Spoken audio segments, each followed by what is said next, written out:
wote hawa wote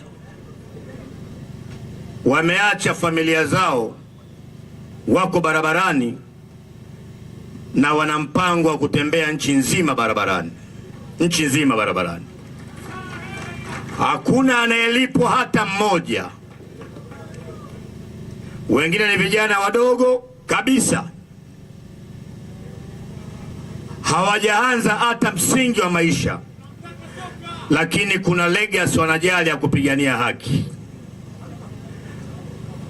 Mmeuawa wengi sana hapa. Leo nilikwenda kule Majengo kule Mtumbani kule, kila nakutana naye ananiambia, mheshimiwa, mimi nilifiwa. Na jana nimemwona mzee mmoja mpuzi anaitwa Wasira, mpuzi, na sifa yake ni mpuzi. Anasema, na hii lugha wala msiichukue, hakuna mwanaume wala mwanamke nchi awemo Rais Samia na yoyote yule anayeweza akafungia chama hiki. Hayupo wala hajazaliwa, hayupo wala hajazaliwa. Na upumbavu wanaofikiria ni huu: chama hiki ni mbadala, chama hiki ni chanzo cha amani. Kwa sababu wananchi wanapogafirika, wakiitwa kwenye mkutano, wanakuja kusikiliza vita ya maneno, sio vita ya mapanga. Kuondoa chama ama kufikiria ama kutishia kufuta chama kama Chadema ama kukiadhibu ni kutengeneza vita vya wenyewe kwa wenyewe.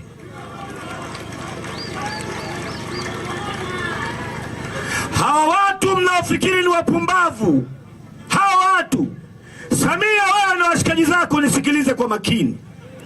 Hawa watu unaofikiri ni wapumbavu, kuna siku mtaamka, hamtaamini kama hawa ndio lile kundi tulilokuwa tunafikiri ni wapumbavu. Hakuna kitu kinaleta amani katika nchi kama mikutano na kazi za siasa, kwa sababu wewe ukigafirika unasema wakina Lema wakija tutakwenda kuwasikiliza, na hasira yenu mnamalizia kwenye kushangilia na kutoa support. Wakiondoa hiyo alternative, wala siwafundishi, watatokea watu wengine ndani ya hilo kundi, watajifunza mambo mabaya. Nyie watoto wenu, wajomba zenu, viongozi wenu, hawa wabunge wenu, madiwani wenu, biashara zenu hazitakuwa salama, kwa sababu mmeondoa sehemu ya kupumulia. Wapumbavu wafikiria, amen. Sasa kwa nini hawa kila mara wanapiga ukunga? Sikiliza, viongozi wote wakuu wa nchi, familia zao, naomba utulivu, kama familia zao zinafaidika na serikali. Viongozi wa Chama cha Mapinduzi akiwemo Wasira, nchi hii ni choo chake, anachoweza kwenda kunya na akaflash. Nyerere watoto wake wako serikalini Makongoro Nyerere. Mama Samia mkoo wake ni waziri, aliamua mtoto wake ni naibu waziri. Wasira mtoto wake juzi, wabunge wa Chama cha Mapinduzi wamepewa maelekezo wamchague kuwa mbunge wa Afrika Mashariki. Mtoto wa Wasira ni mbunge wa bunge la Afrika Mashariki. Mwinyi kule Zanzibar, ndugu zake wawili ni wabunge, yeye ni rais. Pinda mdogo wake ni mbunge. Wapo nimeandika, wako wengi, nimeandika wachache. Kikwete mke wake, tena asivyokuwa na aibu, alikuwa ni first lady kwa miaka 10. Amekaa Ikulu miaka 10 kama mwanamke wa kwanza nchi, first lady.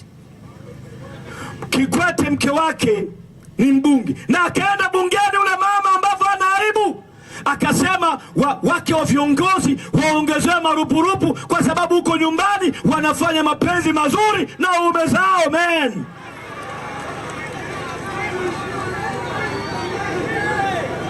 mapimbi hawa.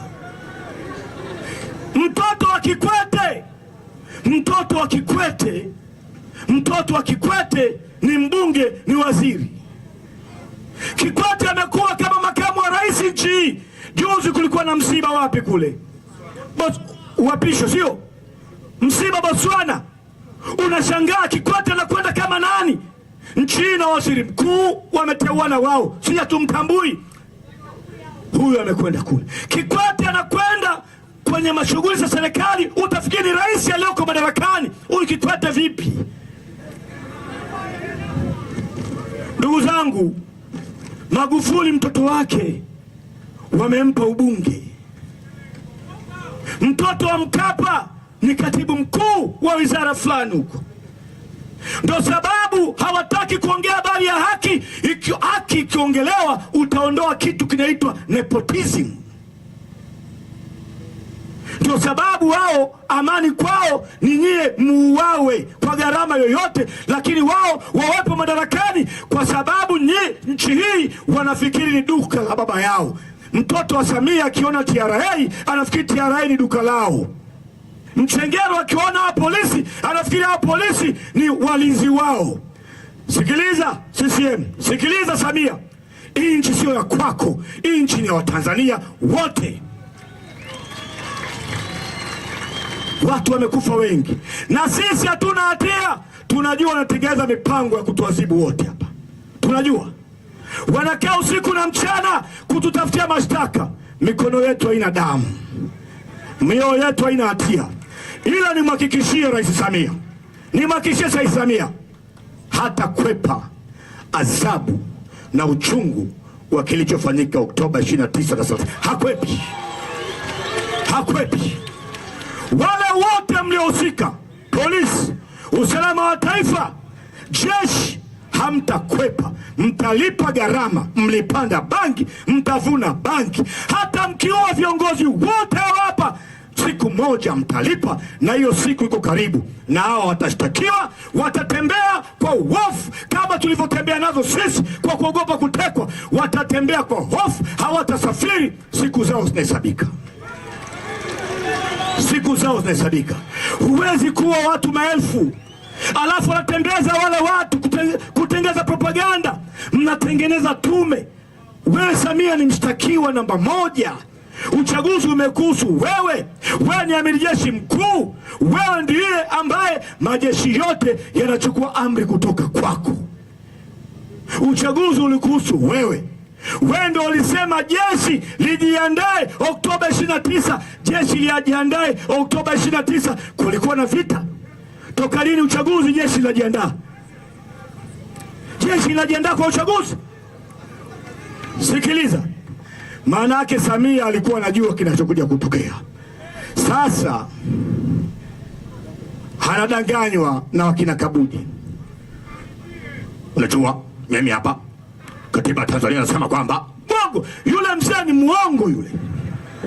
Amemfix. Na nikwambia, ukiitazama tume ya Jaji Chande kwa kijicho la kiroho, kwa sisi manabii, unamwona Jaji Chande naye Mungu alimtumia vizuri. Mimi ningekuwa Rais Samia nisingeunda tume, kwa sababu kabla ya tume tulikuwa tunasema wameua, wanasema hatujaua. Kwa Umoja wa Mataifa ulihitaji kuja hapa UN kutafuta fact UN ili jua kama mauaji yalifanyika. Wakatengeneza tume ili wasaidie. Tume ikawasaidia kuondoa ukweli wote, lakini ikasema kitu kimoja cha msingi, kwamba kuna watu 518 na zaidi wameuawa. Akasema hivi, lakini sio conclusive, yani sio idadi ya mwisho. Akasema hivyo Jaji Chande. Akasema hao watu 518 na wengine kama 400 na ngapi walipotea katika mazingira ya kutatanisha na wamekufa. Hata hivyo tumeongea na wazazi zaidi ya 1000 ambao wanasema hawajaona watoto wao. Sasa Jaji Chande ameisaidia mahakama ya kimataifa kuiambia hivi, Tanzania sio kuna tetesi ya mauaji, kuna mauaji yamefanyika. Samia atavutwa yule, atapigwa pini pa. Hata kwenda. Asipoenda anafikiri Dubai itakuwa salama, Katari itakuwa salama, na Mungu akasaidia. Kuna vita huko inaendelea, Waarabu sasa wanaungana na Mwisraeli na Marekani, akienda pale tunachukua tunapeleka The Hague.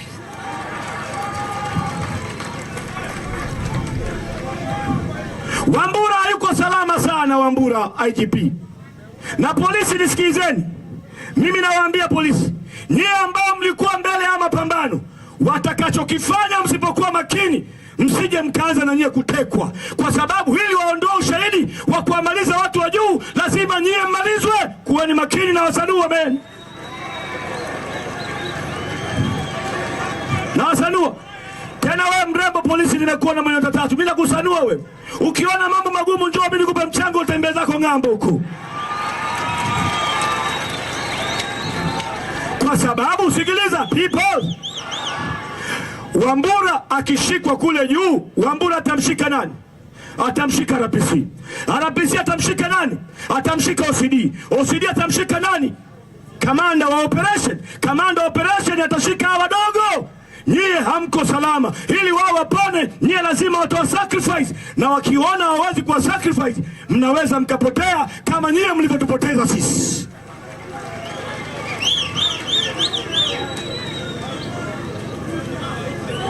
People, ndugu zangu, kama sikizeni, dhambi mbaya na kubwa kuliko zote duniani ni uoga.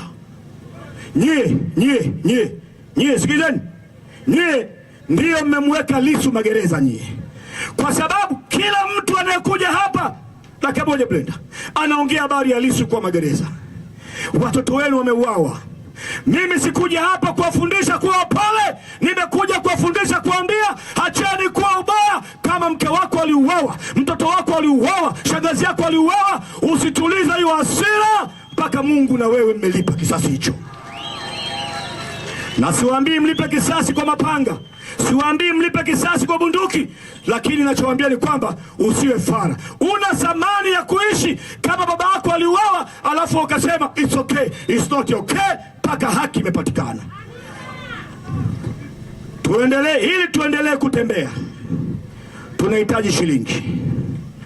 Chama hiki hakina pesa, hata shilingi moja hatuna. Gharama za viongozi hapa kuja hapa ni gharama zao. Tunaomba ndugu zangu, sio tu kutoa, mwisho tutakuja kuwapeleka kwenye zoezi muhimu. Mkiona neno tone tone, namba yetu ya kuchangia 0744 446969, jina Chadema HQ. Kila mara ukinywa bia tupelekee pesa, ukila chipsi tupelekee pesa, ukimtumia mama yako pesa tutakutumia namba 0744 446969, itasema Chadema Headquarters. Mwisho tutakuja kuambia utaratibu mzuri wa nyie kujiunga na kuwa mnatoa fedha kila siku. Tunahitaji ushirika wenu, tunahitaji pesa yenu, sio mara moja leo hapa Kahama. Kila siku unapokunywa bia tupelekee pesa, tuweze kutembea kupambana na hawa majangili waliokula nafsi za ndugu zetu. Nawapenda sana, asalamu alaykum, Mungu awabariki sana, asante. Kamanda Lema.